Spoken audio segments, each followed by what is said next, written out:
Hey, how's it going, Will? I'm doing good. How are you doing, Figsy? Yeah, really good. Friday morning. I'm halfway through my caffeine intake. I'm feeling pretty good. Friday morning. Oh man. Hey, Figsy, let me ask you, in real life, do people call you Figsy or do they call you your other name? It's now splitting between the two. It depends on when people meet me. If people have met me and I'm doing YouTube, they call me Figsy, but my old friends will call me like Jerry or Jared. Or depends on who I know. Jerry. Really? Yeah, I used to get like a well, I worked in a pawn shop, so I didn't like to give my real name out, so I used to tell the customers my name was Jerry in the pawn shop. Wait, why are you hiding your identity at the pawn shop? You're afraid they're gonna this shit doesn't Because work. They're gonna well, stab no, you. your customers at a pawn shop are a certain type. You don't really want to be telling people who you are. It'd be like if you worked at a correctional center or you're a police officer or something. Dude, you're not painting your old customers in a very good light. People, the people come to the pawn shop. They climb into windows, they take shit, and then they bring it to us. It's not the kind of Well, we people. used to say, like, I mean, you get good customers, but like, you get people day out of jail. The first thing they do is go to the pawn shop. Like, we would cash the checks for people out of jail. Like, we would see them all. It was full on. Oh man, as crazy as that sound, it's still not the wild. I don't care what you say. We'll talk about that later. But we have our guest this evening is Markus Beadon. I hope I'm saying that correctly. And I believe it's our first guest, British guest. And I was very happy to bring this guy on because it's someone Figsy doesn't know. He's one of the mods over there at the PlayStation 3 Collectors Modding Technical and Discussion Group. So and he's got some goodies to show us. But without further ado, let's bring Markus on. Welcome, Hey Michael. everyone, how's it going? Cheers, Markus. How you doing? You got my name and you got the group's name right, so Right. I am a consummate professional. That's because Will pronounced it and not me. I would have stuffed it up. Just to preface, I did not come up with a name for that group, so It is a rather long-winded name, but I dig the group. It used to infuriate me to no end because for a moment there, I was all anti-piracy, and I mean that's like I don't know half the focus of your group. Would you say, or yeah. three quarters? You see a lot of most of the posts are like people wanting to help with their jailbroken systems or selling jailbroken systems and stuff like that. So I guess you would say that it has a focus on that. But there's not. Go on. Sorry. Yeah, I was no you. I found. I'm not gonna say I discovered you because you were here before I came around, but to your sales post, you sell you sell a lot of refurbished PS3s, and that's do you strictly do PS3 or any other consoles? I honestly enjoyed disassembling pretty much anything. When the time is right, and what I was telling you about my eye earlier, when health allows, I was going to move on to. I'd love to move on to cars while still doing PS3. But I run an eBay shop, although I do sell on Facebook Marketplace and a couple other selling sites. I sell refurbished PS3s of every sort of generation, so fat, backwards compatible fats, regular fats, slims, super slims, and everything in between, really, as well as DualShock 3s. But I do a little bit of everything here and there. I've got a Game Boy Color up for sale on my shop, Xbox One S, anything I can sort of find for good prices and repair. And I enjoyed disassembling pretty much anything, really. Oh, cool. So I'll just stop in for a second, Marcus. That's really interesting because I sell full time on eBay, but the one thing I don't like selling is consoles because I've had dramas with people receiving consoles and a couple of weeks later saying things are going wrong, wanting to return them, different things like that. Where I don't get that problem with video games. I found. Have you had any issues like that? I've had, out of the sort of couple of years I've been doing this, I've had very little issue. But I have had a couple of issues. For example, I had some guy. It's not really. There was nothing wrong that was inherently wrong with the system. He just wanted to return a Scarlet Red Slim, because it didn't fit in his shelf, and I was like, why didn't you just look up the measurements of the console? Like, it's not some bespoke, like, I didn't custom build like some shelf for this PS3 and you wanted to put it in a shell. It's literally a PS3 Slim. So why don't you just look up the dimensions of it before, you know, wanting to buy it and install it in your Unfortunately, eBay's return policy means you got to do what the customer wants. Yeah. Are you serious? Yeah, I mean, because it didn't fit, you had to take that shit back? There's a button on eBay that the customer clicks that says, I changed my mind. I don't want this item anymore. Yeah, they got their money back guarantees. So basically, eBay gods say if the customer wants to return it, you got to take it in most cases. Unless they say something that sort of... Actually, there's another thing. I sold a PS4 box and cables and stuff and inserts. It was just a box, and the customer got it. I sold it for like £30, which is roughly about $40 now. Yeah, something like that. US dollars anyway. And they got it, and they messaged me, and they said, "There's no console." It was literally. Yeah, I've had my fair share of stupidity on eBay. But I sort of just went. I called eBay, told them the situation, and they could get the sort of full listing up on of the item. They could see that I put in the title "no console," in the description "no console," no controller, no nothing. So no nothing on the hardware front. And they just sort of they immediately sort of declined their return and got me my money back. There you go. Yeah, I have that happen a lot though, because I like to sell like I'll sell manuals and cases without discs, because there's collectors out there that buy that stuff. Mm-hmm. And then you go ahead and list a PS1 case for Crash Bandicoot for $15, and someone buys it instantly.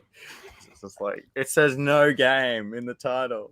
I shipped something to Saudi Arabia. I saw someone messaged me on eBay and wanted to get a Super Slim from me, and shipping stuff to play like all these different places does scare you a little bit, because it's so far out in the world that you wonder, what if this guy has an issue? Even though I've run all these checks, I've absolutely like dialed this console and everything that I've included in, put it through everything really to ensure it's running great. I don't know if you do, but I'll make videos of like myself packaging up parcels or I do filming the console working, because everything you can use. And if you can know how to contact eBay, you can fight these cases. But in particular, like overseas, it has a different return policy overseas. I don't know about the UK, but Australia that's interesting. Has the free 28-day return policy for domestic, but internationally it's different. Yeah, I know I've had customers contact me to return stuff overseas, and they haven't been able to do it, and then eBay's closed the case. That's really interesting. They haven't been able to do it because eBay wouldn't do it, or just... I think they went over the time period or something. Oh, yeah. But then, like, when you're shipping stuff internationally, it's taking 3 or 4 weeks to arrive anyway, so it's like arriving at that point where... Is that through eBay GSP? No, I just do it through Australia Post.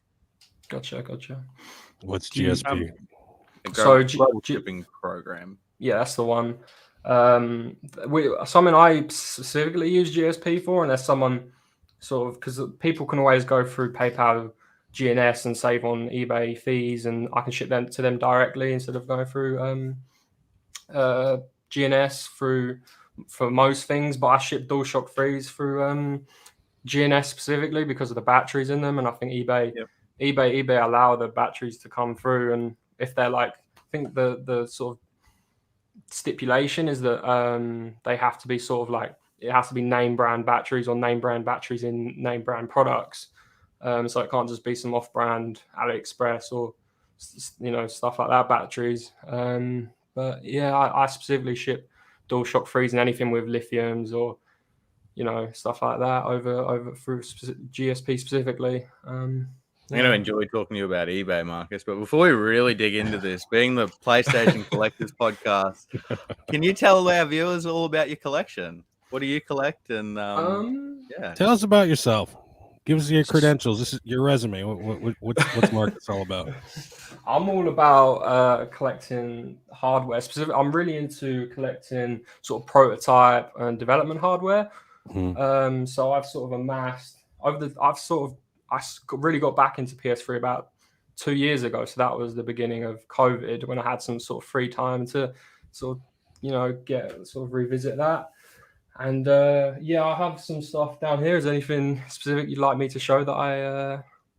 For Figsy, I don't know if, and for everybody at home, I told Marks, bring it. I kept telling, I want to see that. I want to see that. Bring that shit. So it's going to be like a big show and tell here. So, Figsy, all right, one at a time. We got all the time in the world, Marcus. We got a couple. This is something I got not too recently. This is a colorway. You guys familiar with colorway at all? I'm not familiar with colorway. No. Throw it on the big screen, Figsy. How do you do that? We'll get rid of. Hope my camera is picking up all right. But this is a the paint on this is ridiculous. It's like automotive bodywork. I don't know. I have to sort of maneuver it around my. There's an engraving. Hold on. There is an engraving. Can you see by that foot? It says colorware custom. I don't know if that was in focus, but yeah, this is a colorware backwards compatible CECHC. So this is a PAL backwards compatible system in this silver, and it is absolutely gorgeous. It has so much like flake to it, and colorware sort of been a professional. They still run today. They sell like you can do send-ins where they paint your like products, controllers, laptops, that kind of stuff. But back in the day, they did send-ins for PS3s, and they're really, really rare now. And so how does that work? It's a service, I'm guessing. You mail them your thing, or do you just order one and they send you one? I think, I'm not too sure what they do at the moment, but this for the PS3s it was sending, and from what I read about these, because these you can't do it now on PS3s. It was from back in the day, but it was ridiculous. It was like $300 for the paint job. Yeah, I guess it depended on what you wanted. That decal is specific to that paint job. Someone didn't just slap that on afterwards, because you can't even peel it. Like it's in the paint, so to speak. But James is saying they used to do phones back in the day as well, which makes sense. It's absolutely gorgeous system. I actually got it for the price of a regular backwards compatible. I paid £130 for it. Yeah, shit. And I got 2 DualShock 3s and all the cables, and he shipped it in an original box, like not its original box, but he shipped it in a backwards compatible box. So I sold the box for about £15. Sold the 2 controllers for about £30 each. So all in, I'm looking at I paid $100 for the system. It's beautiful too. But it's probably like almost one of a kind, really. It is, yeah, because I doubt there's with how expensive they are, and like how little that you see around of them. Like I think if you were to, it really is a 101 in that sense, because you won't find. I doubt if someone specs one like exactly like this. So yeah. Shit's rad, man. What else you got? Hold on. These systems are so heavy. You guys got me doing. This is a PlayStation 3 tool. So this is what's known as a DECR 1400. So there were 2 models of tools throughout the PlayStation 3's run. And this was the last one. So this is a PlayStation 3 tool, DECR 1400. Don't know if I can get the label in. It's a bit awkward, to be honest, with the lighting. But this has. I'll show you guys the double debugging LAN ports. Hold on.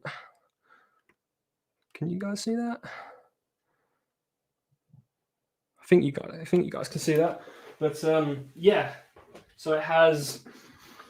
So it's a DCR 1400. It has double system RAM, so it has 512 megabytes of RAM.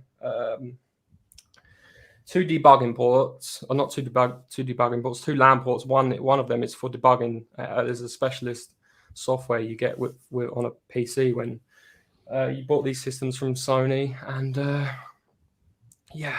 Is that one? Is it factory or is that one you got it modded, or is there anything? Do you even use it? Yeah, you can use these as, because when the PS4 and Xbox One released, like development systems sort of had activation, and you all had to. It was an online sort of process, but with these, it's pretty much all offline. So you can fully utilize the hardware, and you can utilize the hardware. You can develop your own games for it if you wanted to. Using it, it's a really cool bit of hardware. Sorry, I'm just staring down at it. Console that they gave to developers back in the day, I'm assuming. Yeah. So there were 2 models of sort of development kits for PS3. There's tests and there's tools, which the one I just showed you was a tool. The tests were sort of more post, sort of later in the development process, because the tests are sort of almost identical to retail, and they didn't have any debugging headroom because they had no extra RAM, no debugging LAN port.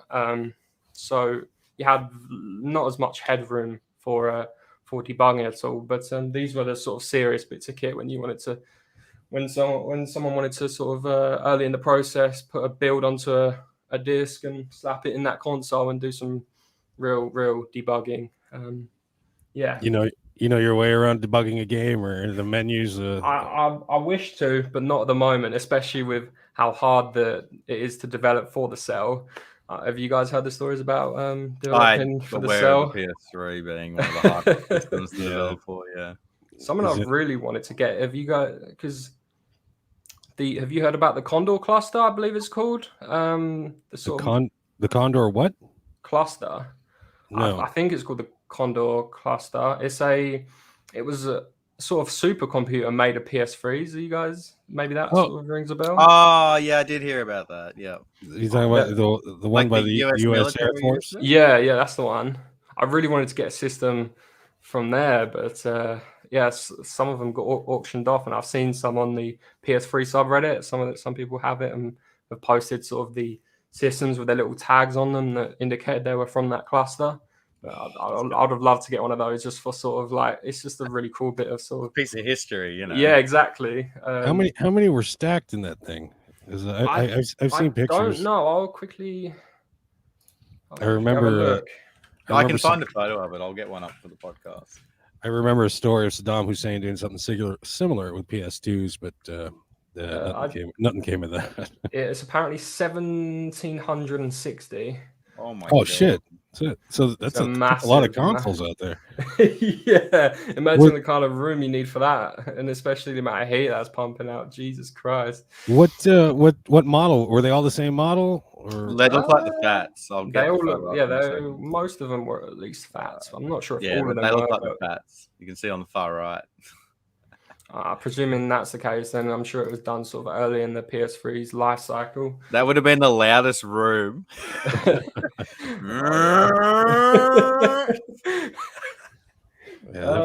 be like, have you got the engine on? No, it's just one guy playing Gran Turismo 5. Oh, God. Shit, the LAN party you could have with that shit.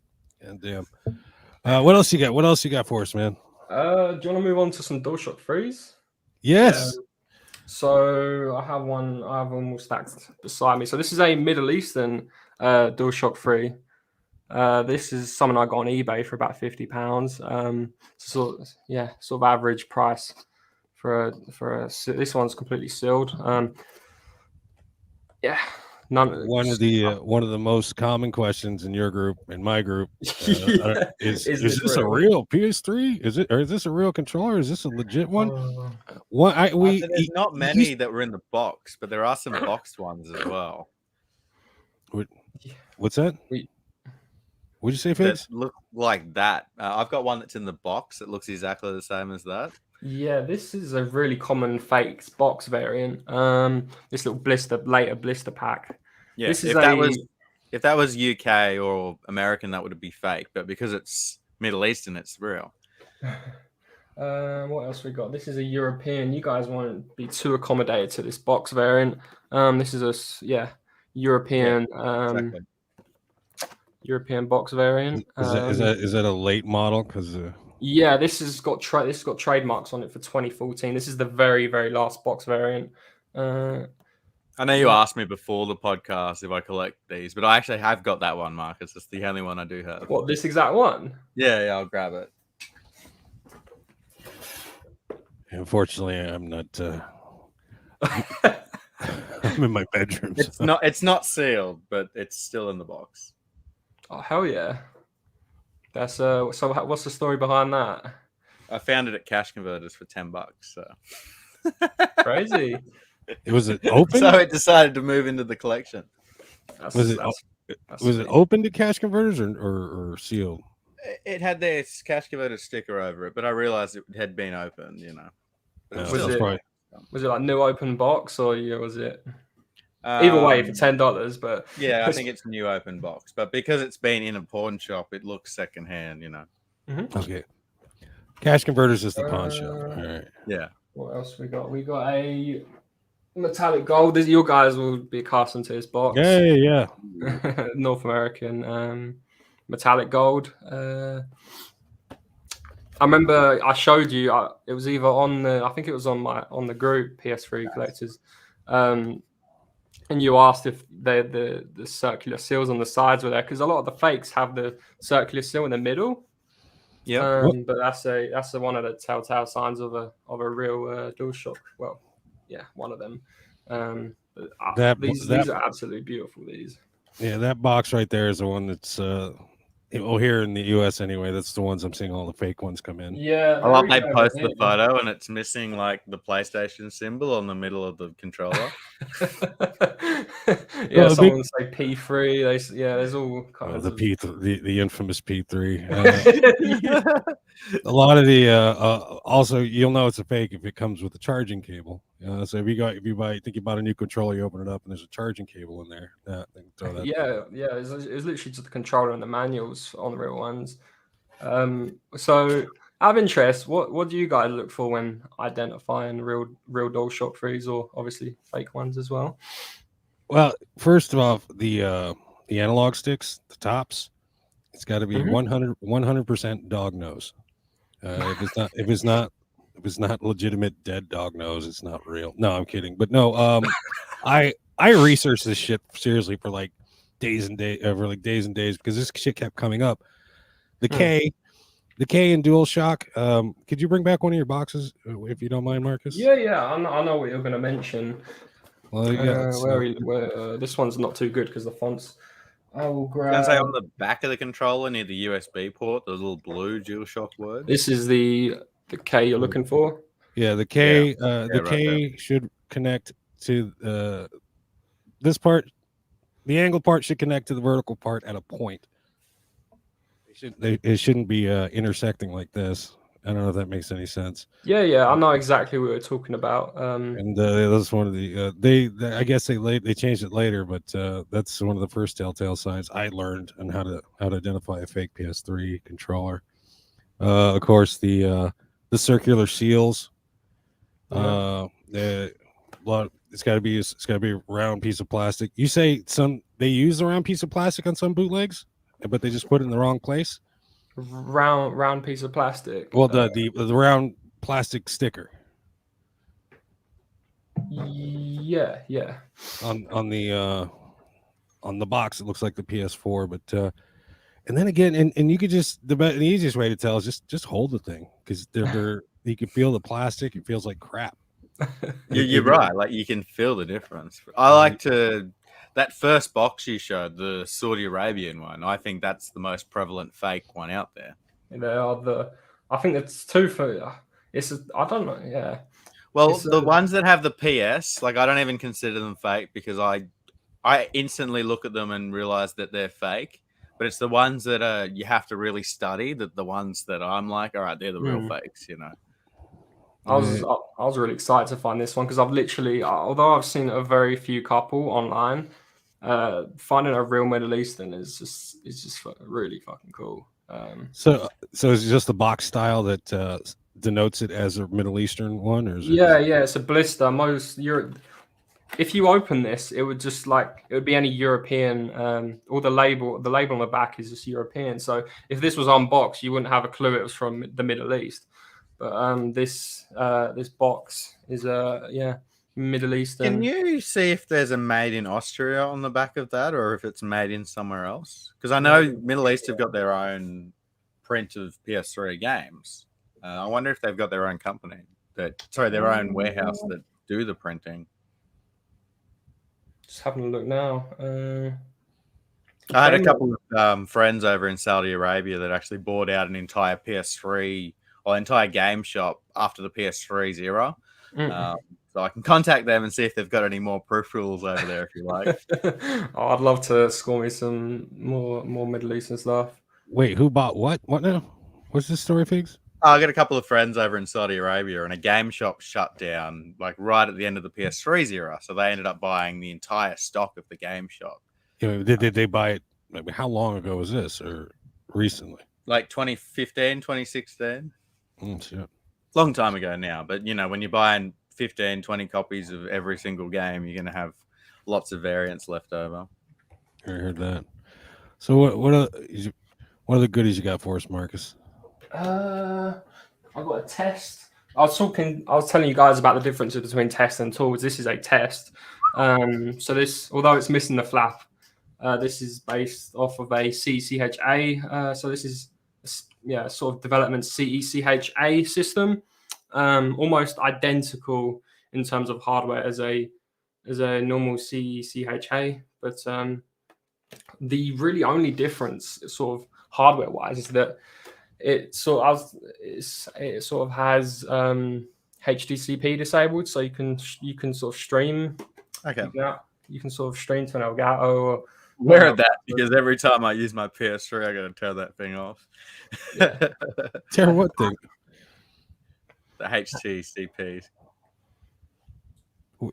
That's what is it?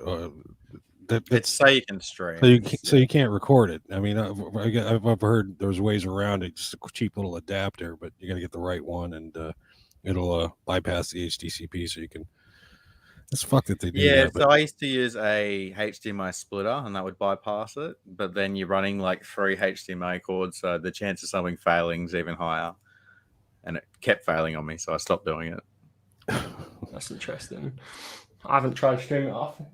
I haven't tried streaming on it yet at all, but so if you want to record, say, gameplay off a PS3, it's not as easy as just plugging something in. You got to get a few things plugged in because of that feature. Well, even if you get an older Elgato or something. So I used to do it off the computer. I haven't done it for years, but I just remember it being a real pain, as compared to say plugging streaming into a PS4, which is simple. PS5 is more difficult because it hasn't got an optical cord. So if you've got certain headsets, you have to then get adapters for your headsets and things like that. But the PS4 was the best system for streaming, I found. From what I've heard from the PS3 is the HDCP. You got to bypass it, otherwise you can't plug it in. You can't plug it into an Elgato and just go, because the HDCP will just say nope, you can't do that. So you got to, like he was talking about, jury rig some crazy setup so you get around it. But I've got one here actually. It's a HDMI splitter. Oh yeah. So you'll plug in one HDMI port, and then 2 will come out. So one to the TV, and one to your capture card. Yeah, one to the TV, one to the Elgato, one to the PS3. I don't know. I can't even remember. I have to watch a YouTube video. It's been a few years. Oh man. So what other goodies have you got for us, Marcus? I showed you this one earlier, but we have a DualShock 4 prototype. So this is the model number on this. I don't know if I'll be able to get the label. It's a JDX 1000. Are you guys familiar with a YouTuber called Hard for Games at all? I believe he did a video on one of these. But who's the YouTuber? Hard for Games.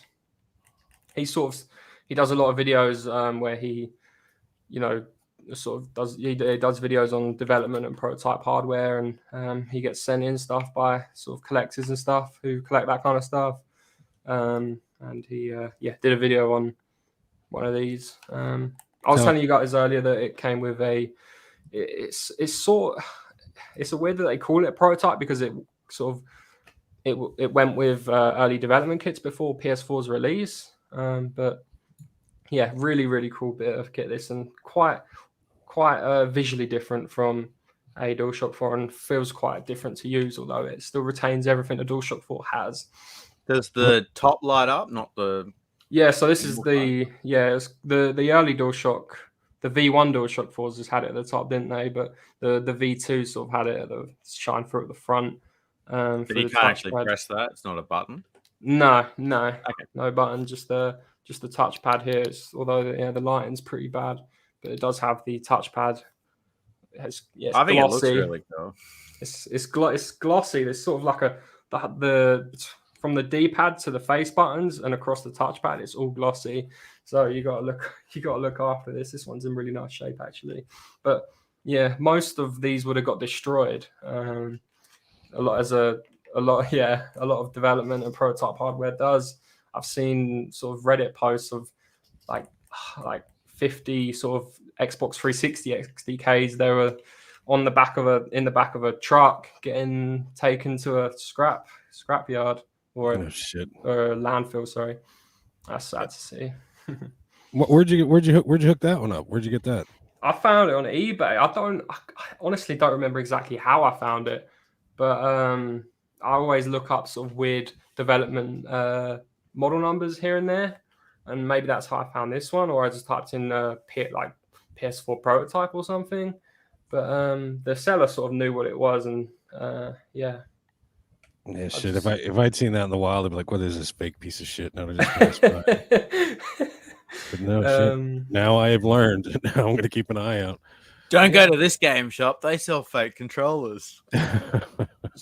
Also, on the sorry, that's not the wild. Don't go to grandma's house. She's got a fake controller. Yeah. You honestly don't have to spend, if you know where to look, you don't have to spend ridiculous amounts of money to get development of prototype hardware.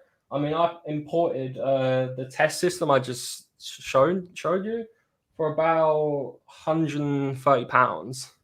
And I don't know if you guys know the values of those development kits, but collectors are crazy for them. But you can find them on you can use proxy sites like From Japan or Sendico, if you guys have heard of stuff like that. What? Proxy service is, so they're like the middleman. They have warehouses in Japan, and you sort of use this proxy site, and you can look at all the auctions, not in English. It sort of translates it, and you can view everything that's on Japanese selling sites, and you can send it to the warehouses, and then you can sort of from there you can choose how they ship it to you and the amount of stuff that you bought through using their proxy service to ship to you, all kinds of stuff. It's really cool. I've done that through Gmarket in Korea before, but not through Japan. Shit. Yeah, you can get some crazy. The Japanese, as I'm sure you guys might know, look after their stuff a lot. Yeah. Generally, if they say bad condition, it's still in good condition. Stuff that's listed as junk, you get like I've bought. They use. I don't know if it's the way it translates, but a lot of the stuff is listed as junk. It's really strange, but yeah, you can get some absolute steals over in Japan. Shit, I never thought of it. I can show you some stuff, Will. I mean, I can. Shit. I saw I'm sad I missed it. Do you guys know the original PS3 DECR 1000? It's like this big server looking thing. That's the first sort of PS3 tool. Never seen one? No, Mark, you gotta understand. We're primarily video game collectors, of the physical hardware. So this is an entire. You're opening up a whole new world for us here, and I think this shit's rad. Appreciate that. Retro Mania in chat was saying, I use Zen Market all the time. I'm well aware of the proxy services, but they do take a fee for their services. But Yahoo auctions can be so cheap. Do they? I didn't know proxy services added a fee, to be honest. Possibly like so cheap that like even with the fee, you don't even notice. Probably. Do you what's the other?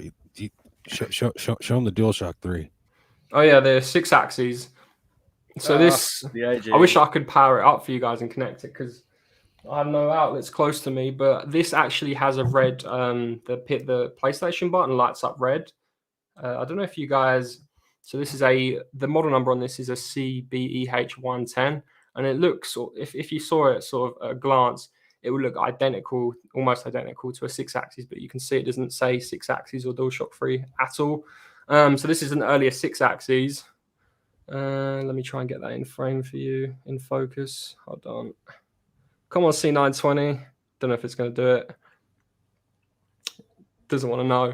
But yeah, this is the sort of prototype 6 axis, and the 6 axis is sort of the controller that came out on the launch of the PS3, and sort of it sort of phased out in between early FAT revisions, so non-backwards compatible systems. So I reckon that was about late 2007, early 2008 is sort of when the DualShock 3 got phased in, and it was because Sony were fighting some patent for the DualShock 3, for the DualShock name at the end of PS2 and at the start of PS3 up until that point. I remember that. Yeah, that was why they didn't. They sort of, I think at the PS3's launch, they sort of tried to argue that 6 axes is this brand like crazy new technology, and sort of tried to sweep the DualShock thing under the rug. But yeah, they managed to phase it back in after winning that lawsuit. I've got something interesting to add on that. So Will gave us some homework this week about games that don't stand up. Well, we'll mention that later in the podcast, but the game I'm going to talk about used that technology. Okay, that's interesting. The 6 axis. Yeah, the 6 axis. It just didn't work. I can't say I've ever. I can't remember one game I ever played where I was all twisting it up like a like a Wii controller. But who was on the other end of that lawsuit? Was it Nintendo? I'm not sure. No, it was a random person who bought the name PS3 controller or something. Yeah. And then Sony went ahead and bought PS4, PS5, PS6, PS7. Like they went and really proved a point after that. They weren't going to have that happen again. Shit, it's like it's like the people who bought Coca-Cola.com and then sold it back to Coke for a couple $100,000. Those ridiculous. The early cowboy days of the internet. Gentlemen, you have to excuse me for a second. Oh, he's gonna go potty.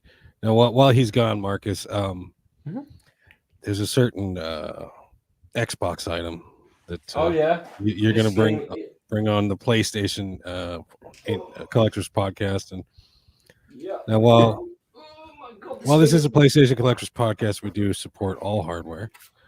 This is a Xbox One X XDK. I have never. I'm familiar with the test. I was familiar with the tool, but I have never even heard of this thing.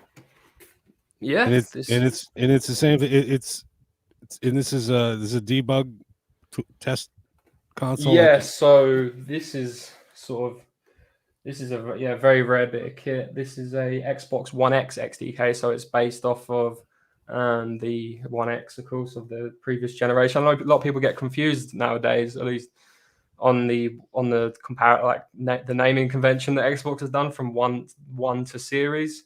Yeah. But yeah, this is of the previous generation, Xbox One X XDK.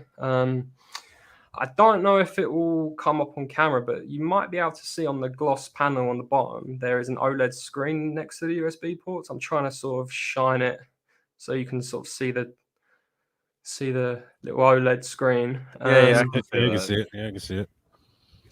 Yeah, so this is actually... Is that a 1S prototype?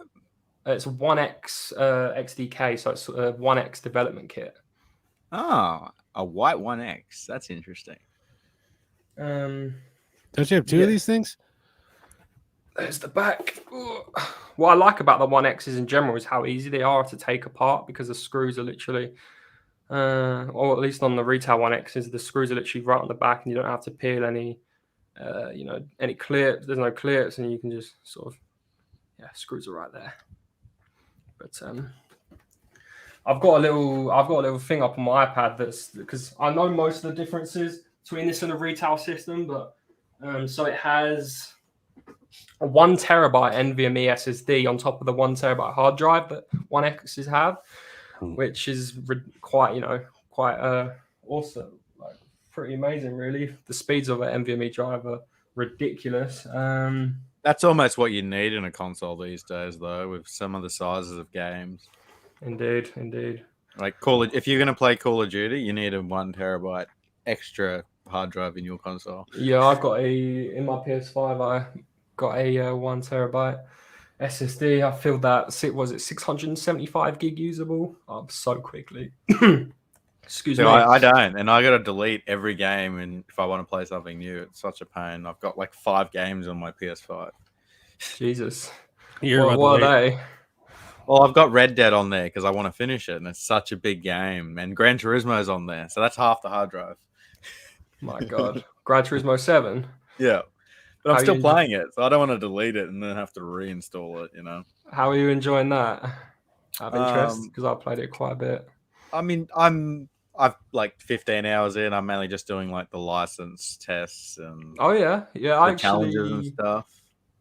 On my That's how I used to play Gran Turismo, so I haven't really got into like the buying cars and selling yet. I know the credit system's really in favor of pay to win, which I'm not a fan of, so that's probably like half the reason I'm not diving into it, but I've enjoyed it so far. Even more so on launch. I think they've sort of done some measures to make it a bit better, but I haven't sort of visited the game in a while, so I don't know exactly what they've done recently. But on my eBay store, I actually did a license service, which you said you're doing on my eBay store, where I did the licenses for people, and it actually proved to be quite profitable because people just sort of either can't do it or are too lazy to do it, especially the super licenses at the end. I could sort of slap those out pretty quickly. Holy shit. That's the reason I fucking quit and even start Gran Turismo 6, because I couldn't get past the fucking license. It's like, fuck this game. That's actually crazy that service you do exists. So can you tell us, like, what's the price of what's the deal with that? Gold on all the licenses? How much would that cost? Gold on all of them, I think it was about 50 quid. And I could, and yeah. How much? The price of the game? I know. How much is people? So wait, so what do you do? Do you take their login and then you do it for them and that's it? Yeah. Literally, no. I have the game digitally, and I've sort of set up so there's an account on there that sort of account shares to all the other accounts. So anyone I log in can have, I can just sort of play Gran Turismo on, and thanks to my awesome brother. I've been doing it's not been doing too sort of great as of recent. It might be because of how the game's doing, but sort of couple 5-6 months back it was hot, and I was slapping out grand. I could do the entire license gold in about an hour and a half out. That's fucking crazy, man. So it's half an hour to an hour, $50. It depends, because I offered sort of I could do so I could sort of price any specific thing someone wanted to do on the licenses. If they wanted the very last one, which is in the Porsche 917 on Spa, I believe it's in the wet and people really struggle with it. But what not a lot of people know is if you turn traction control and all these sort of stability control and all that kind of stuff on, it's actually quite easy, but people forget to turn it off and they think it's interesting. I'm going to turn it on. Yeah, I am stuck on that particular one. Oh shit! You might find that if you got all the aids off, if you turn them on, you probably find it a lot easier. So you've done all of them gold. Oh, you got a list. Traction control off. No, I've done them all in like bronze and silver. I haven't done them all in gold yet. So it's a lot of fun. The license is one of my favorite parts, to be honest. I really enjoyed rallying in Gran Turismo 7. I just feel like the mechanics are so like. Ooh, okay, I'm a Gran Turismo 4 player originally. Like that was the Gran Turismo that I put 500 hours into. So I'm looking forward to really diving in at some point. Guys, you're gonna have to excuse me for a moment. Whoever had 46 minutes in the pee pool, you won. I'm gonna use the bathroom and I'll be right back. No worries. Damn it! I went for 24 minutes.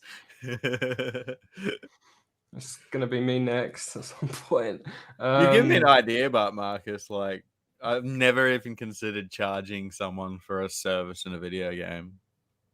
Neither did I, honestly, and until I saw someone else doing it, and I could see the amount of watchers on it, and I just sort of priced according to, because if I sort of started this from scratch, I wouldn't know what to price it at, honestly. I wouldn't know what someone is willing to pay for a Gran Turismo service, but I could see that people were interested and paying for it. And do you go about is that legal on eBay? Is there a category for that? Yeah, it's under information services in the categories, and I've seen people sell like video game accounts on eBay, like my Fortnite account, or iOS a game account or something like that, and I don't think that's legal. I know it's not legal according to like PS4, but what you're doing is a little bit different. I guess according to Sony, it would probably be deemed illegal, but. It's interesting. So what I do is for the security and safety of all the people that I do it for is I delete all the messages on eBay that have all the sensitive information of their account details and delete the account because I think on the PS5 you can sort of create guests, you can sign in temporarily, and once you're done you can quit and it's completely off your system. So I do that and sort of erases everything I have of getting into someone's account, which I'd never do. I'd never ever do that. But you've given me an idea. I'll help you get a win in PUBG. $20. Some people would do stuff like that on Fiverr or something. I think it's Fiverr. I don't think it's too popular over here. Is it? Yeah. Well, I've used Fiverr before, but I just never considered that, honestly. It's a lot of fun. I love playing Gran Turismo, despite the shit it's got. But yeah. I am looking, I haven't deleted it for a reason. I'm not loving it, but it's a game that I can put on for an hour and just mellow out to. Actually, it's a game that my dad came down and he hasn't played video games in 10 years. And he sat there and watched me and my brother play Gran Turismo for like an hour. And he was more into it than us. I think we're just doing one license track, and he's like, "Oh, you can get 0.1 seconds faster if you brake a little bit quicker at that corner and go a little bit harder here." And it's cool because he's not into video games, and he was like fully into it. It's fucking You wait till you get to endurance races if you ever strike up the courage or anything. I mean, if you put 400 hours in Gran Turismo 4, you said, I'm sure you're accustomed. Yeah. So do they have like A and B spec type long distance races? Is it like that? Yeah, I believe. Yeah, it's sort of you have all the different tracks, and you have group 3 cars. You have all group. Yeah, I can't remember exactly, but yeah, I think. Yeah.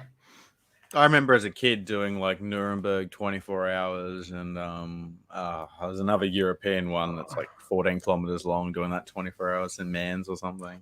But in that game, you didn't actually have to do the race. You could do it in B-spec mode, which would give you like an overview of the race, and you would sort of just give instructions on how you want the car to race. Oh yeah. Sorry, yeah. And you could speed that up, so you could do a 24-hour race in 8 hours. I'm not familiar with that, to be honest. Is that something on Gran Turismo 7? I don't even know. I have no idea. It was in Gran Turismo 4. It was in Gran Turismo 5, I believe. I remember sort of all those kind of races where you just instruct the driver. But yeah, interesting. Maybe it got cut on sport. Who knows? I don't know. There's no way I could do a 24-hour race these days. I couldn't justify 24 hours of my time playing one video game. Got to commend the people that do it in real life, eh? Yeah, I know. Like I don't trophy hunt for that reason. You know, most of my sales on that Gran Turismo service were people that were trophy hunting, and they outside of the licenses, they said, "Can you do have you gotten to the missions yet? The mission section?" Yeah, I'm actually having heaps of fun doing that. Like especially like the fuel missions. And yeah.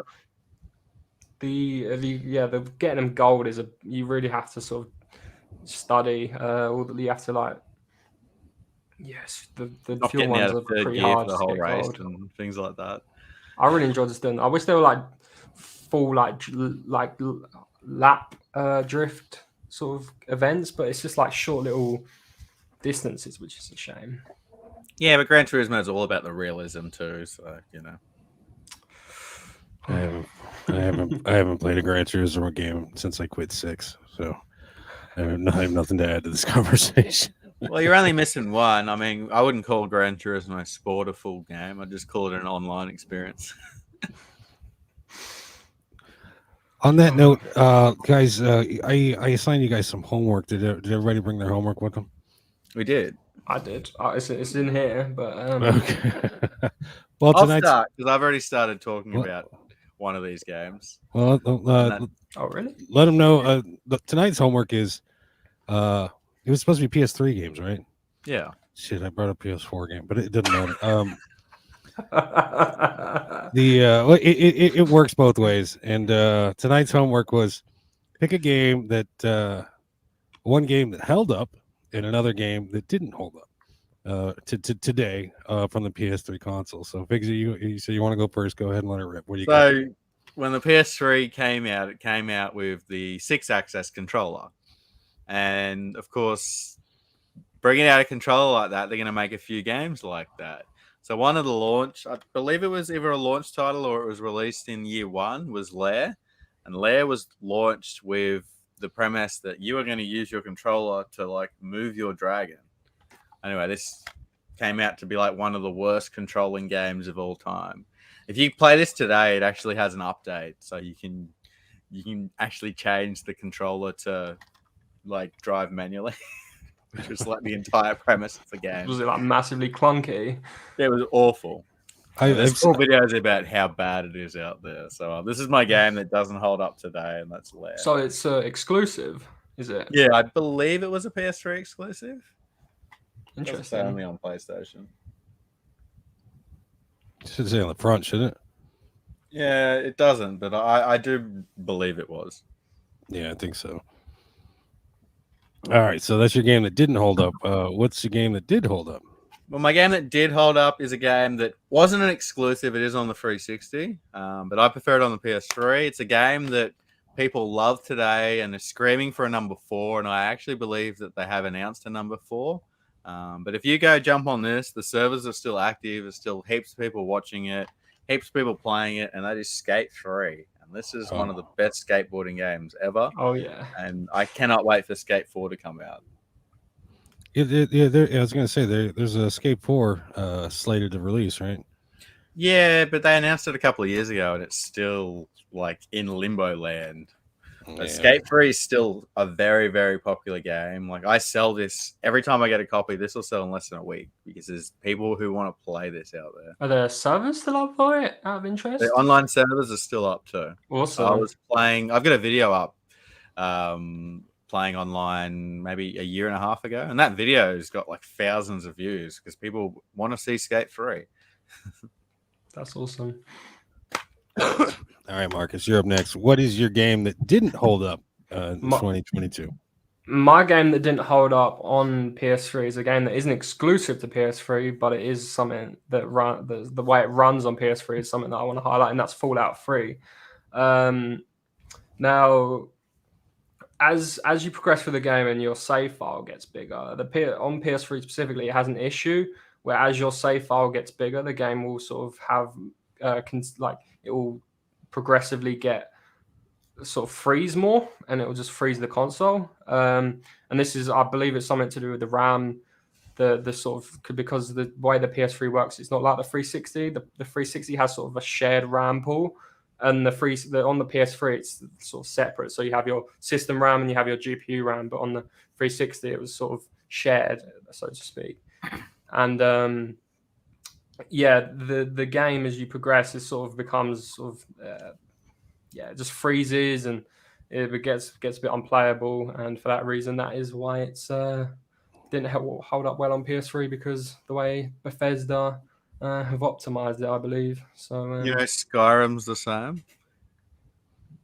What, it has that exact same issue? Yeah, so my save file on Skyrim, as it got bigger, became more and more unplayable, and it's the exact same thing. So really, it's a Bethesda issue by the sounds of it. Yeah, definitely. And for my game that did hold up, that is Driver San Francisco. Ooh. You guys ever played that? I've never played it, but I've heard heaps and heaps of praise for it. Absolutely awesome game. I wish there was a sort of successor or spiritual successor. Another sort of worthy mention, I think, are these apocalyptic racing arcade games like Split Second. There was, what's the other one called? Split Second. Blur. And there's Blur's a great game. And I think the other one was Ridge Racer Unbounded. Those are two great games, as well as Blur. Blur's another racing game that I think is I think it has sort of a cult following now, Blur, actually. It's not a massively popular game and wasn't back in the day, but over time it's sort of amassed this cult following from like people who love old racing games like old Need for Speeds and stuff. You're actually the second guest that's mentioned Ridge Racer Unbounded. Yes. I haven't played that one, so I'm really gonna have to give that a go. I'm a racing fan. Have you tried Split Second? I remember playing Split Second back in the day, and I had a half brother. And although we never played online, we used to come over and try and beat each other's times and see who could get first. It was so much fun. Split Second. Wasn't Andy? That's the one. Split Second Velocity, indeed. Wasn't Andy, when he came on? Wasn't he singing drivers' praises? Or was it Andy? I don't know. Fuck that guy. You hear that, Andy? Fuck you, Andy. Someone was. I know it's an amazing game. You played it yourself personally, or? I haven't, no. You got to try it, man. Got to try it. I think the servers for it, sadly, was it late October? A lot of the Ubisoft, if not most of the Ubisoft PS3 games, servers shut down. Man, that's a shame. I'm going to go ahead and take my turn. I'm going to do it backwards from you guys, and I'm going to show you the game that I think that held up best up to 2022. Now, like I said, I pulled a PS4 game off the shelf, but it is on PS3. It's on PS4, PS3, PS2, and Vita. And it's one of my favorite games of all time, and it is Odin Sphere. I just it just, to me, Vanillaware, everything they do, it's art. It's just beautiful, and the artwork on this thing is stunning. The story, it's decent, but I'm just in love with it. This is a pretty game, and the gameplay, it's simple. Anybody can get into it, and this thing's been around since PS2, so they got to be doing something right. So, I've got a take on that game though, Will. The PS2 version's outdated, in my opinion. Well, yeah, the PS2 version, it's 1.0, and this is Odin Sphere from 3 forward. I'm not going to say the second part of the name, because this is also the game I'm going to use for Figsy name. Oh no, because I don't know it either. So I'm not. I have an idea. I have a great idea of how it's pronounced, but we'll get to that later. But yeah, that's my pick for a game that held up the best for the PS3. Now this next one, it's a hot take.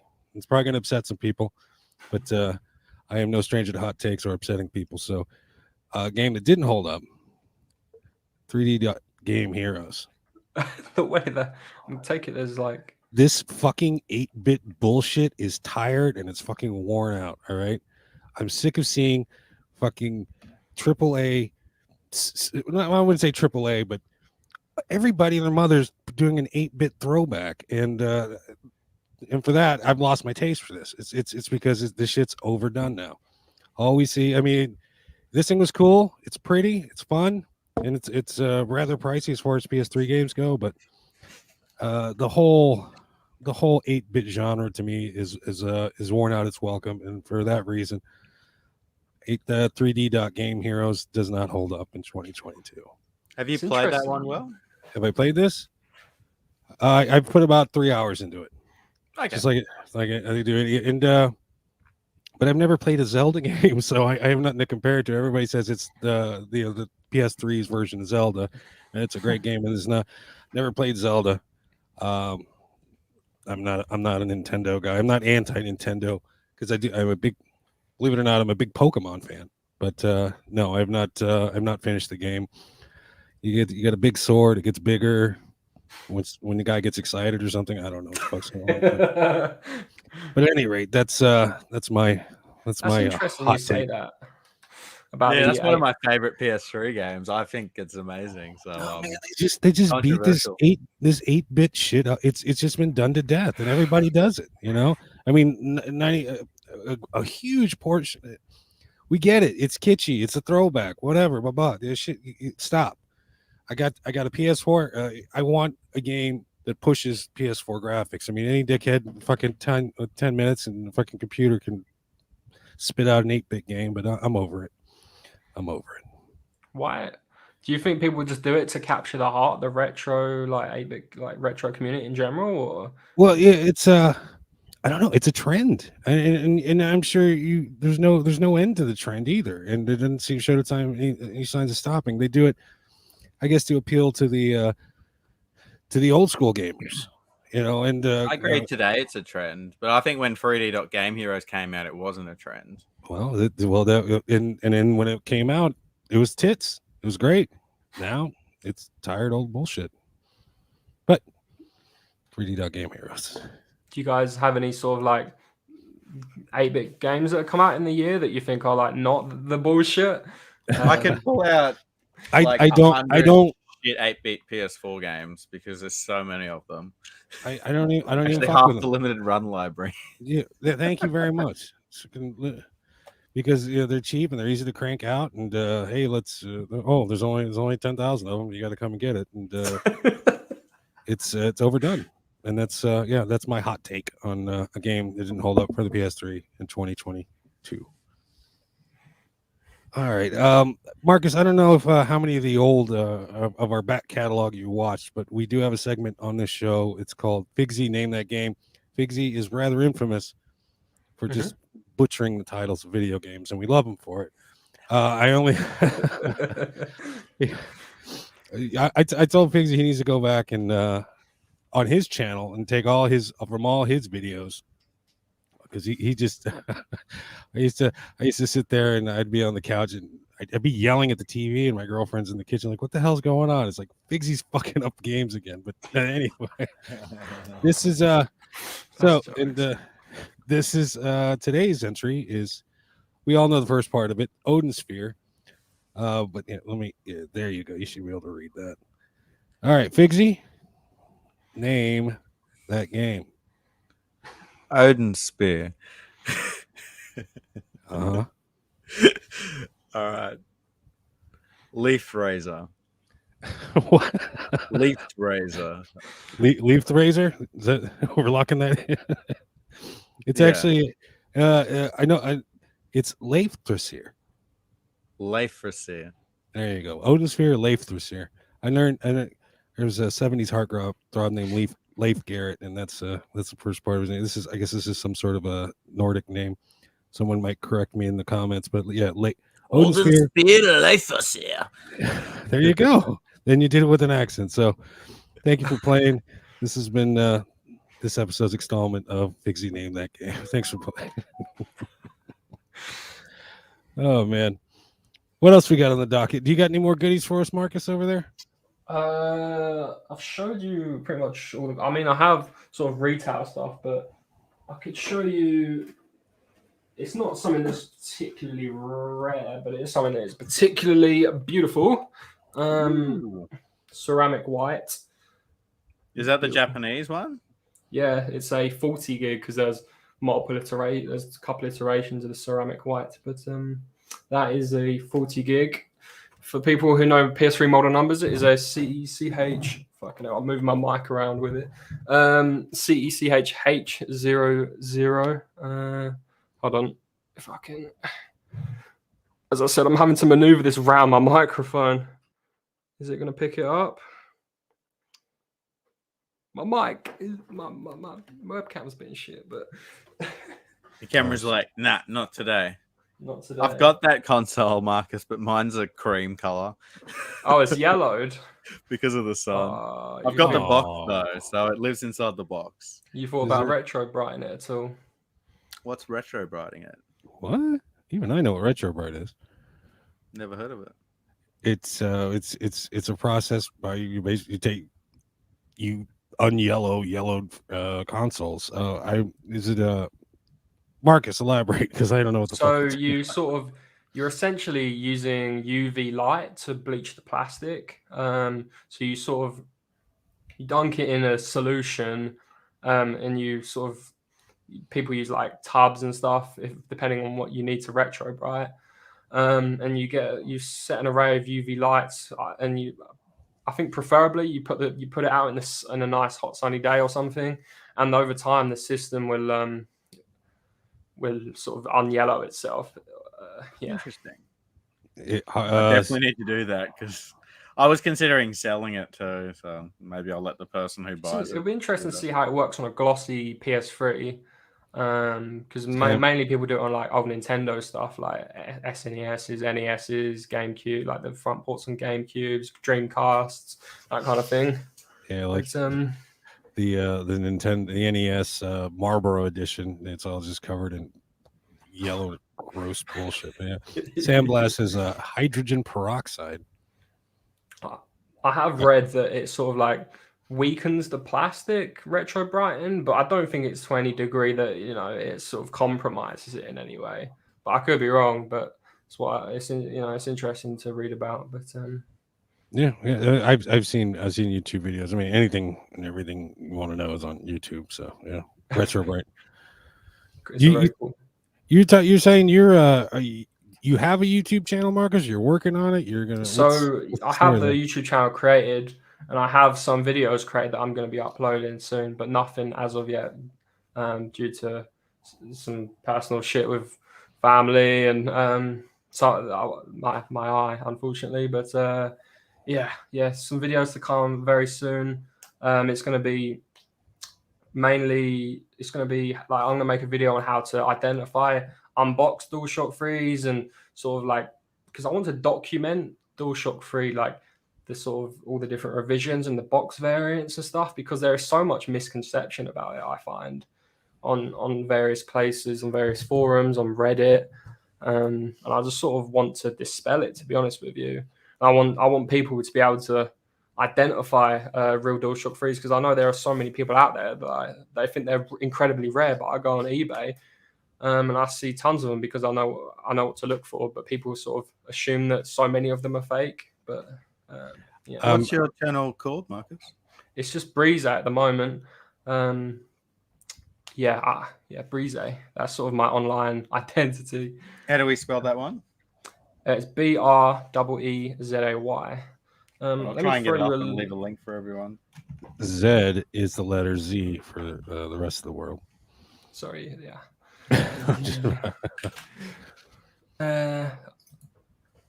I'm in the camp. Let me see if it comes up. I'm sort of looking myself. Yeah, I found it. It's got the PS3 controller as the prototype.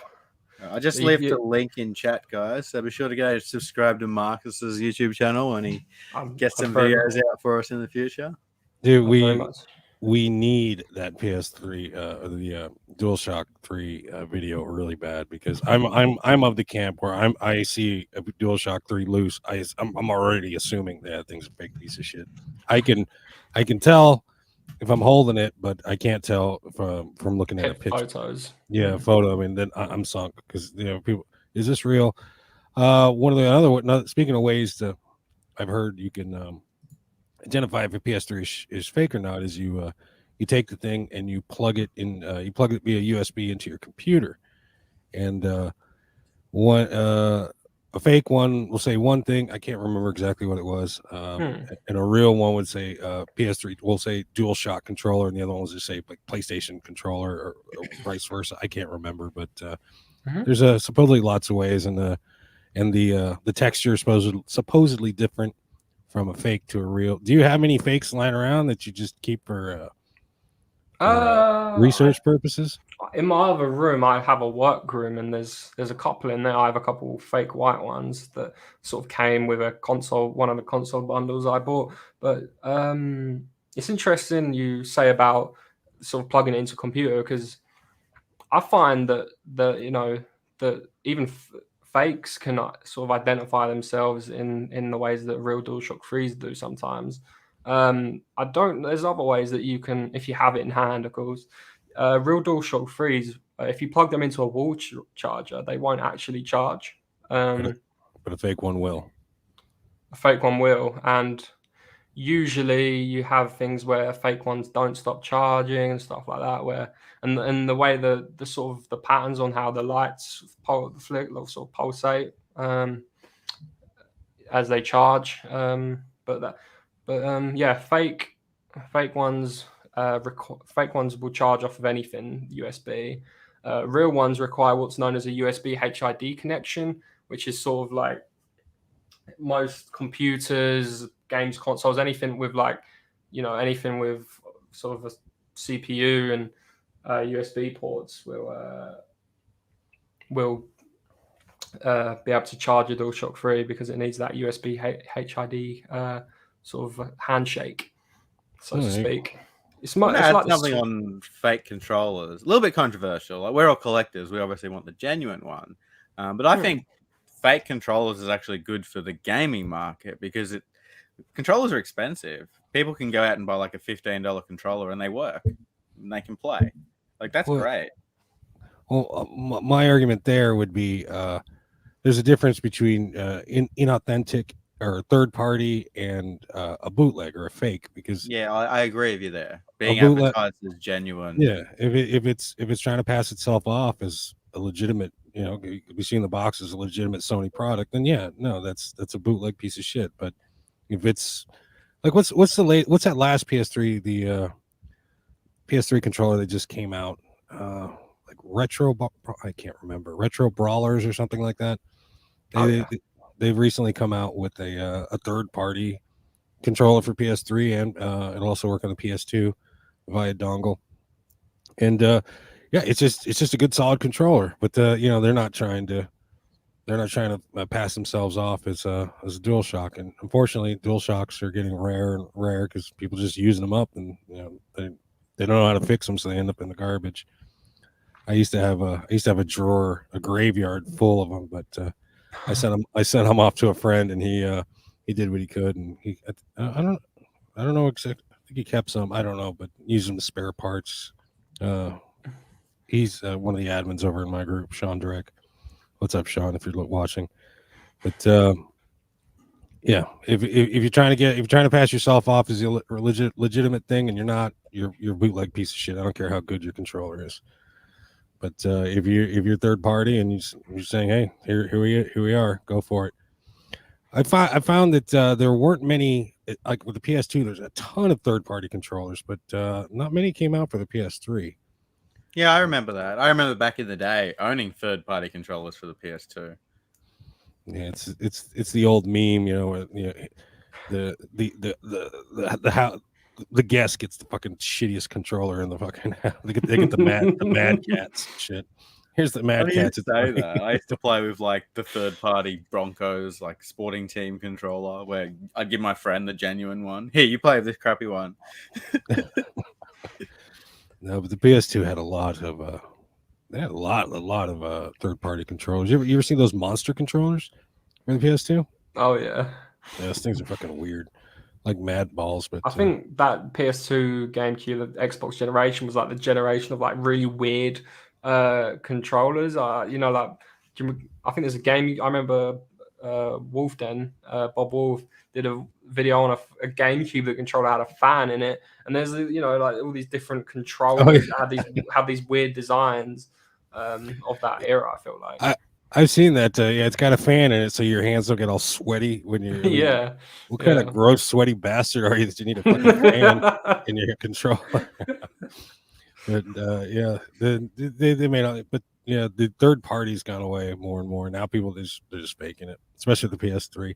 I can't off the top of my head, other than that new one, that retro brawler that came out, think of a third party PS3 controller other than I can think of fighting controllers. Or yeah, I was gonna say other than arcade sticks. Yeah, there's the Geotechs. Have you guys heard of those? Are they popular? Geotech? No, never heard of Geotech. Mad Cats, I know they do a controller. Yeah. Yeah, well, they Mad Cats again. They're doing arcade sticks. I love arcade sticks, by the way. You got your infamous P3s, P4s, still for the DualShock 4s. Hold on a minute. Marcus, going back to your collection, what type of video games do you collect? Honestly, I wish I got more into video game collecting, but I have a couple. I have a couple stuff up on that shelf actually that is really my favorite games. They're old Need for Speed. So you might be able to see on the right is a sealed copy of PS Most Wanted Black Edition for PS2. Yep. In the middle is a sealed copy of Need for Speed Carbon Collector's Edition for Xbox 360. Did you want me to grab them actually? When you're talking to us, keep your head towards us because it changes the sound. Oh, sorry, my bad. Hold on, I'll grab them. Got to maneuver around these consoles. Well, while he's doing that, I was gonna show off. So, I'm upstairs, and this is where my girlfriend's rig is set up, and this is the one I see most often. Oh my god, you can see through it. This is the one I see most often. Bootleg. Everybody wants this one. I can't remember what it's called, but berry blue sealed copy of Need for Speed Carbon Collector's Edition. Got this for £30, which is an absolute steal for. I think the cover art of the collector's edition is so nice. But, is there an outer sleeve on that? Yeah, this is an outer sleeve, and then the game is a little steel book. I've got that on PS2, but not sealed. I've never seen a sealed one.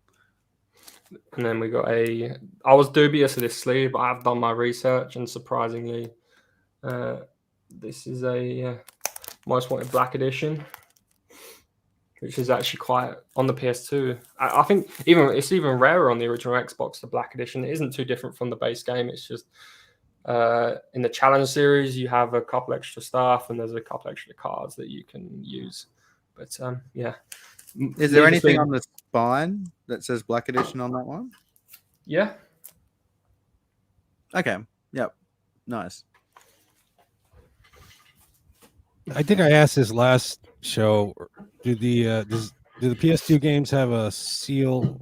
PS2 seal tear strip? Yeah. Normal games do, I believe. I got you. Okay, all right, I got you. But not Australian ones, remember? Oh, really? Yeah, so Australia has the Y seals like America. Mm-hmm. Where all games that were printed over in Austria have the strip. That's cool. Yeah, I'm gonna remind me to tell you a story about Rasmus here in a bit. Oh, okay. Well, Rasmus, you know your boy Rasmus over there at the PlayStation 3 Collectors Group. Yep. Mm-hmm. He's coming on in a minute, isn't he? Yeah, he'll be on at the end of the month. All right. He's over in Denmark. Should I wait to talk shit on him? No, I'm going to talk shit on him now. I recently picked up. It was the PS3 Odin Sphere Leif fuck it, and I'm always skeptical about anything I get that's sealed, like most of us. And I threw it up in the group. Hey guys, does this look legit to you? Blah blah blah blah. This guy came out of the woodwork. He's like, no, it is not legit. There is no PS3 tear strip on it. I was like, what the fuck is this guy talking about? And he had me doubting myself for a second until somebody else swooped in. But Yeah, never trust a PAL collector. That's what we take away from that. But no, yeah, it is. Asking the wrong person. I used to own a Sealed Odin Spear. I can answer that one. American. It doesn't work with the grip. Yeah, it is. No, I was going to say no. That's not an American exclusive, but yeah, because that was your last PS. That was the last game you had to get for to complete the PS3 so I had an American copy which I bought brand new off Amazon. That I actually opened it and played it. It was one of the few PS3 games I've turned open and played. Oh, Jesus, man! Are you proud, Will? Yeah, well, no, I got my PS3 copy sealed, but this one's open. Yeah, and it's one of the I was sad to know that it didn't have a manual in it on the PS3 version either. But there you go. So the PAL version, I wouldn't call it a manual, but it has 2 pieces of paper. I'll bring it out. It's an insert. Yeah, insert. But funnily enough, most copies out there are missing this piece of paper. So they're incomplete to me. So when I was, it was the last game, I actually found this. There was a copy on eBay. It just didn't have the piece of paper. So I could have finished my collection months before I did. But to me, without that, it's not complete. You see, Marcus, this is the bullshit you get to miss out on not being a physical game collector. I do want to, yeah, I'd love to get into it. My collection beside me is, there's no real like special stuff in there, but it's sort of really all nice condition.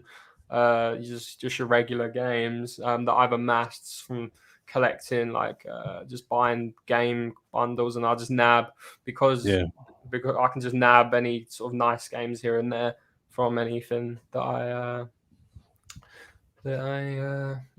like. We were you were the beginning of this thing. You were talking about that you sell on eBay and you sell on Marketplace. Now, are you when do you ship through Marketplace or is it just making posts in groups and whatnot? So anything, if someone messages through Marketplace and is interested, they can either come collect if they're local, or they have the option of paying through PayPal GNS, and I'll purchase the label. I'll add the people. Some people forget to add the label to PayPal, so PayPal can see it. I don't know if PayPal's system uses it to sort of know when someone has arrived and then give someone their money. If you pay, if you're GNS. not a trusted seller on PayPal, that's how it works. So if you made a PayPal account tomorrow and you didn't put the tracking number in, PayPal will hold your money for like 3 months. But if you put the tracking number in, it will give you the money once it's arrived. That's cool. Really, that's good. I figured it would. Well, I mean, I don't know if it's the same over there in your over there, but here, you could formally ship through Facebook Marketplace, where they take the money, they hold the money, and they release the money. And of course, you can just make your post and just collect PayPal goods and services, or like you said, collect someone coming by and pick it up local. But do you fuck with? Do they have that over there? What, buying something directly through Marketplace? Yeah. Do they? No, not to my knowledge. No. Really? Just not a thing over here, as far as I know. How about you, Figsy? Do that in I know that it's you can do it, but I don't know anyone who does do it. Like, there's payment options on Facebook, blah blah blah. But 99.99% of people on Marketplace want you to come around their house with cash. Otherwise, it's a scam. I mean, the shipping, Facebook Marketplace shipping is ruined the shit for me. Is he? Will's frozen. Yeah, I was Will's in deep thought. He's like, let me think about this. This has just ruined it. Am I back? I was thinking it was me for a second. Am I back? Bricks. Everything good? Yeah, you're back. But I was saying, Facebook Marketplace used to be cool. You open it up, it's everybody local. You can just go and pick the shit up. But now I open it up. Oh shit, that looks rad. Oh, I like that price. And then boom, open it up, and it's some dickhead in Kentucky, and they got to ship it to you. You can actually change your preferences, so you should be able to change it to only show you items within like 50 kilometers. Yeah, well, at the top you got a button, all or local, and then you click local. You're like, oh, cool. but every 10th one is a fucking ship to, or it's a fucking maybe because local means they'll ship to you, like local showing you everywhere that will deliver to your area, not just people in your area. I don't know. Silly. No, marketplaces, Facebook Marketplace is ruined for me because of that new feature. But you guys are lucky. You don't have to deal with that shit. Marcus, I wanted to ask: is you do eBay and Marketplace? Is this your full-time job, or do you work as well? It is at the moment, yeah. Nice. Yeah, full time. Day in, day out, refurbishing consoles, controllers. Always on the scavenge for deals. I've got some crazy deals over the years. That was something I wanted to ask actually. What have some crazy deals you guys have gotten over the past month or so? Oh shit! Past a month, okay, that'll be easy. Or even further out if you haven't got anything. Or yeah, dude, I haven't had a decent pickup in forever. Trying to think. I had one this week, so I'll go and grab it because if I just said it, you just wouldn't believe me because it's ridiculous. See, I'm trying to think. The past month, this question's come up before. I've told about my all-time, but my latest, Jesus. Or all time, whatever, if it's something that's sort of repetitive on the podcast, then no, it's no one's ever asked about my last one before. They always want to know my best one of all time. But my last best one, I would say, it wasn't a big one. It was 2 games. I will if I'm hunting on Facebook Marketplace or Craigslist or OfferUp, and I see a giant stack of games. I'm done buying giant stacks of games just so I can get the 2 games in there and then take the rest and trade it. So I'll get in touch with them and I'll say I want this one and I want that one. Will you do this much for that? And the last one I got was Tekken cross Street Fighter, or Street Fighter cross Tekken, and a copy of Samurai. What is it? Afro Samurai. And it's $20. I mean, I'd say I probably made $20 on the deal after I flipped them and whatnot. But I got to upgrade my Afro Samurai, and that's when I buy something I already have, it's because I need an upgrade because my copy is missing something or it's just shitty or ugly. But yeah, I upgraded my copy of Afro Samurai and my Tekken. Is it Tekken cross Street Fighter or Street Fighter cross Tekken? I can never remember the order. Tekken versus Street Fighter. No, it's hang on. It's not versus, it's cross. Is it? Yeah, but Street Fighter X Tekken. I can see it. Street Fighter cross Tekken. But yeah, that was that's probably my latest and greatest. I mean, I've had miracle pickups over the years, but that's probably my latest one. What about you, Figs? What you got? So Tuesday this week, I went out up north to a couple of op shops. They usually have good stuff up there, but I wasn't looking for video games. I was looking for DVDs I could sell on eBay. I mean, I went into one that has a deal where you can fill up a bag full of media. So any DVD, game, CD, book for $12. So one of the little Vinnie bags. Anyway, I usually fill up a bag. This time I've put 2 DVDs in and everything on the shelf is crap. And I'm like, I went up to the lady. I'm like, hey, is there anything out the back? Because I wanted to fill a bag up and there's nothing I want. And she's like, oh, yeah, let me go find out. And she come back and she's like, yeah, come out the back and have a look. There's a whole shelf full. So she took me out the back and she's like, you can just go through this like it's the shelf. So I've dug through the stuff out the back. Heaps of good box sets I've listed on eBay, heaps of good CDs. And there was one video game. So $12 for the whole bag. I probably had 40 items and this one game was included. And that is Stubbs the Zombie in Rebel Without a Pulse on Xbox. Oh, nice. I recognize that. It was a decent game. Mint condition. It's currently on eBay for $125. So that was best find I've had in a while. It's even better when it's something I don't collect because I have less have to keep this. I can sell it. Did the re-release of the PS4 Stubbs the Zombie on PS4, did it hurt the price on the Xbox version? I think it hurt it a little bit, but it's still a very expensive game. I heard that. What about you, Marcus? What's your latest and greatest pickup story? So although I don't have it on me, there was a original Xbox beta memory card. I don't know if you guys have seen one at all, but it's a clear orange Xbox memory card. As original Xbox? Mm-hmm. Original Xbox? Yeah. Sorry. Okay. And I was in a CEX, which you got. I'm in Australia. We got CEX over here. Yeah, there was one in a CEX listed as a regular Xbox memory card for £8. Now these things roughly are worth around £130, and it was just listed as a like in like a proper retail store. It's quite a rare thing to see something as a deal as crazy as that in a CX. Like,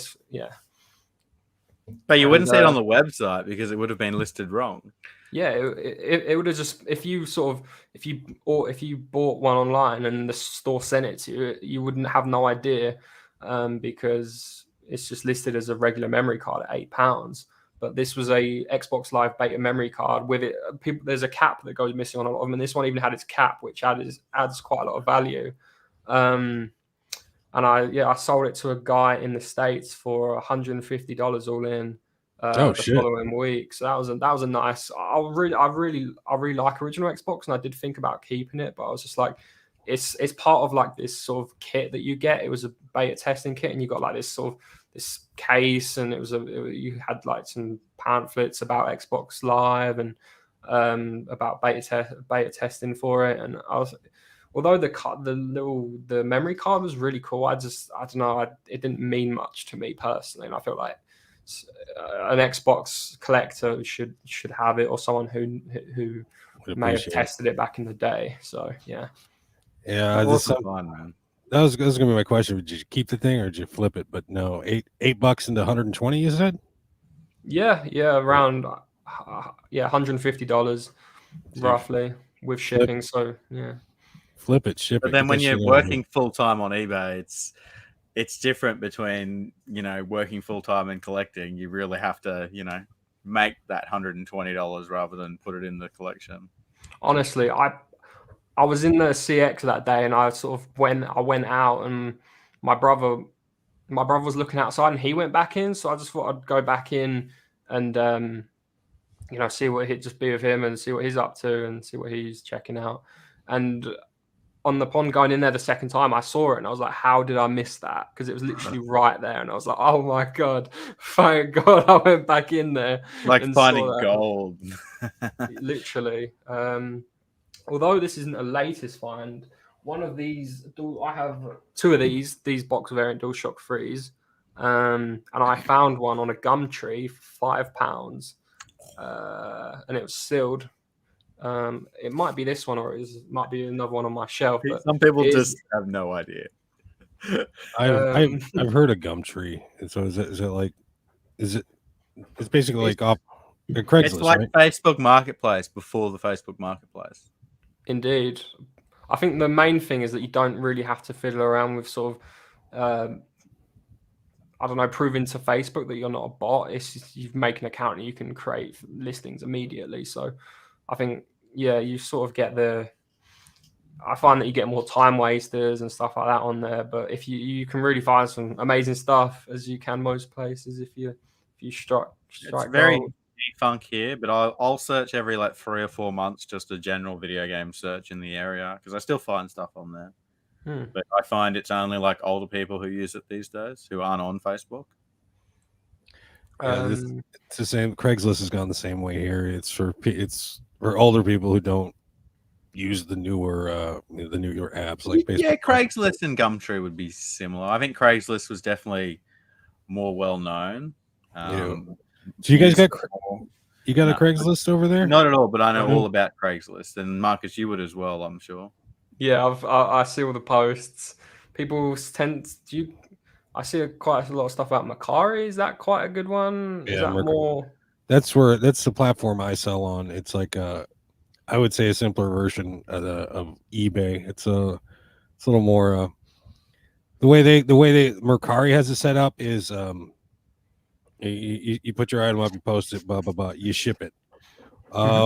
They track it all. Once it arrives, the seller has 3 days to rate you inside of it, and if they don't rate you after 3 days, then the Mercari just automatically releases the money. But if they were, if they rate you immediately releases the money to you. But it's a more, you don't get the eBay scams where where the bait and switches, if you know what I mean.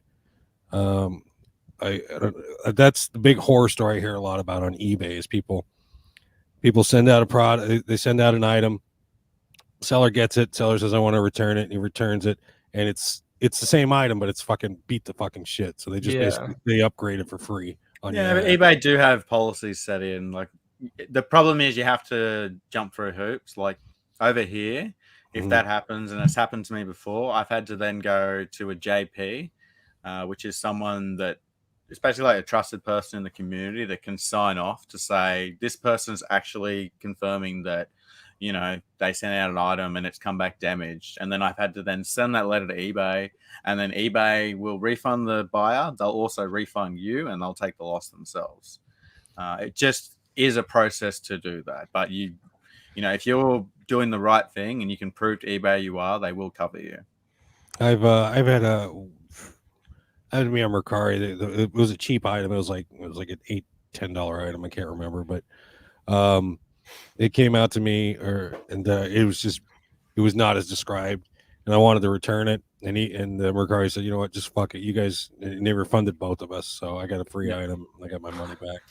And Marcus, I'd love to talk about your eBay store if you're open to talk about that. Yeah, go for it. So you do it full time. Like, how many items are you listing a day? How big is your eBay store at the moment? I list around 2-3 things a day. But I tend, because I'm always searching for deals, I'm always getting pretty good deals, and I buy a lot of DualShock 3s and stuff, so I buy them in lots. So I guess you could say, although I'm buying one thing, I'm getting like lots at once, so to speak. I have in my workroom, you guys would shit it. I have like a tub full of real DualShock 3s, lot of 50 of them. Crazy stuff. But anyway, 2 to 3 stuff a day. I tend to charge because the amount of time and work that I put into them. Like there's a lot of attention to detail that goes into my my stuff, like my DualShock 3s. I even adjust like the mini USB port. You can adjust the feeders. The feeders, like the feeders, sort of loosen over time. That's what sort of provides the tension when you plug and it holds the port in when you holds the cable port in when you plug a cable in, and those loosen over time, as I'm sure you guys are aware. I even adjust those so they're as tight as new. I do little stuff like that. That's is I feel is attention to detail and is very worthwhile doing. And I love taking nice photos. I put a lot of time and love and passion into every single one of my stuff. So the prices, I tend to get quite a lot of rare DualShock 3s as well. I look around like crazy amounts for all kinds of rare variants, like slate gray. I've got a scarlet red one at the moment, which is really, really nice. It's like this red flake, but it's got an immense amount of flake to it.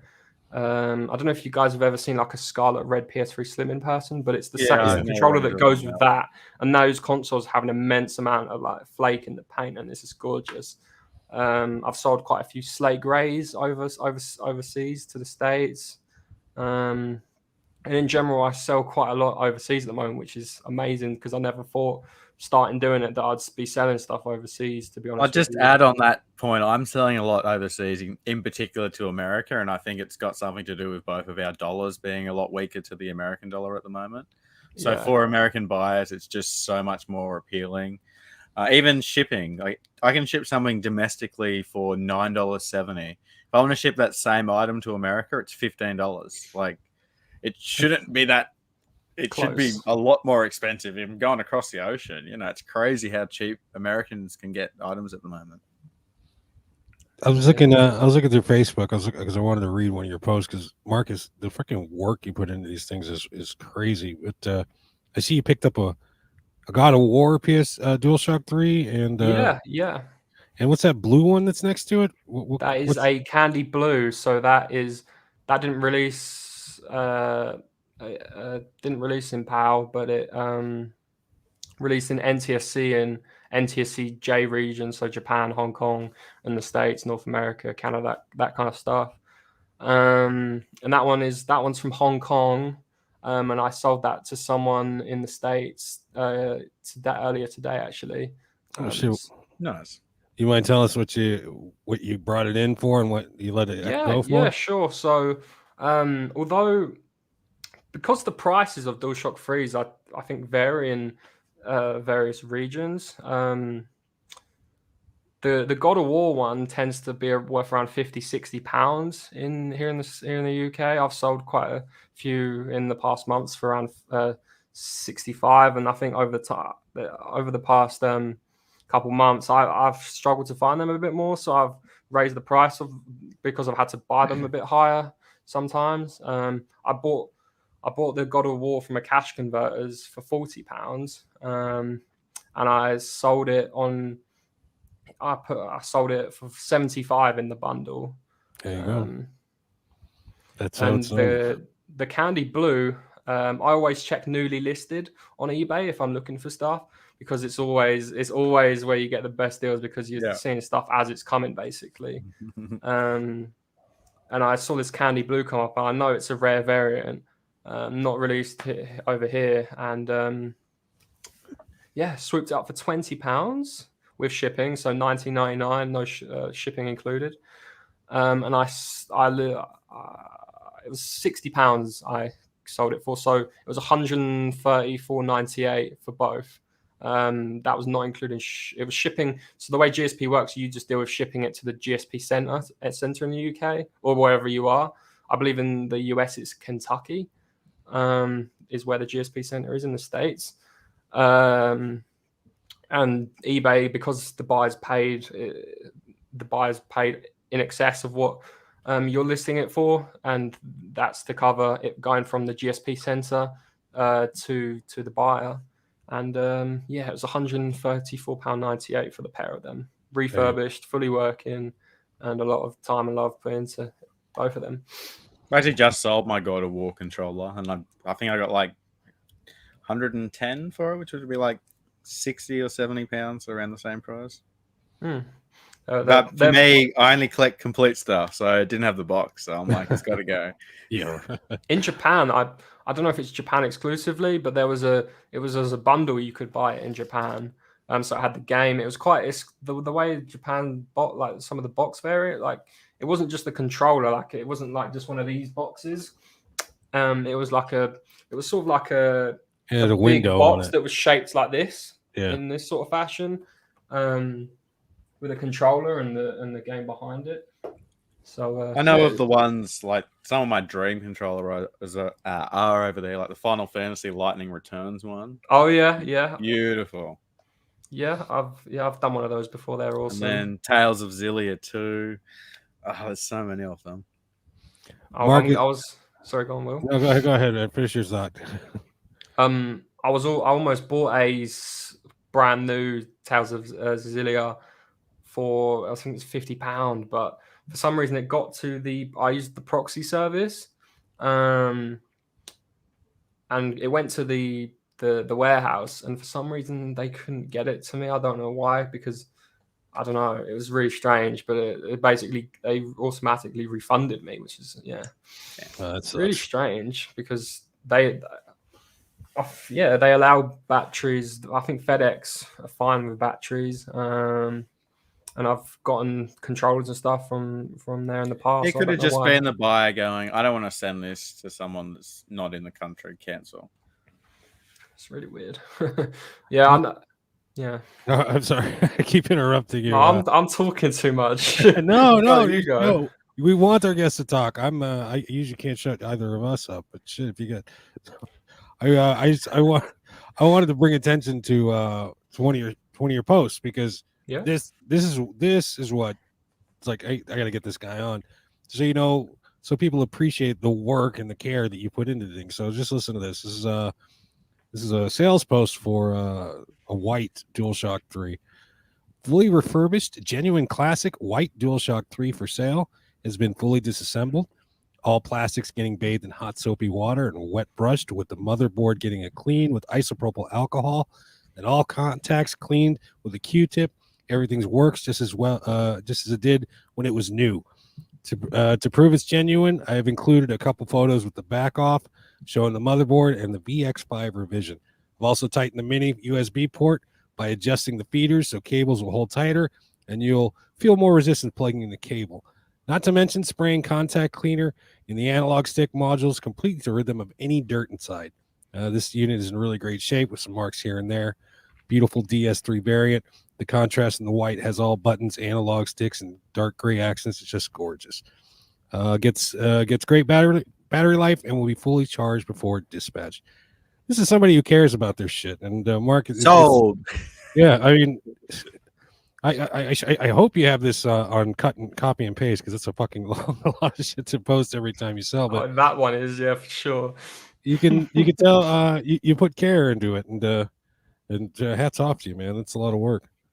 If you, I don't know if you guys know what the name of my store on eBay, but the buyer actually left feedback and that on that specific controller, because I sold it recently, and he said it, and he was playing some Ridge Racer. It says on the feedback, he said he played some Ridge Racer on it, and he said it plays like new. So it's always humbling when people leave sort of more than generic feedback like that. Is really really nice. I got one the other day, and it was like, wow, that was. I'll actually read it out, because it was like, that was actually touching. Like, you get normal feedback, but some people actually like go and write something where if another buyer seen that, it would get them to buy something in your shop. It's really really really nice.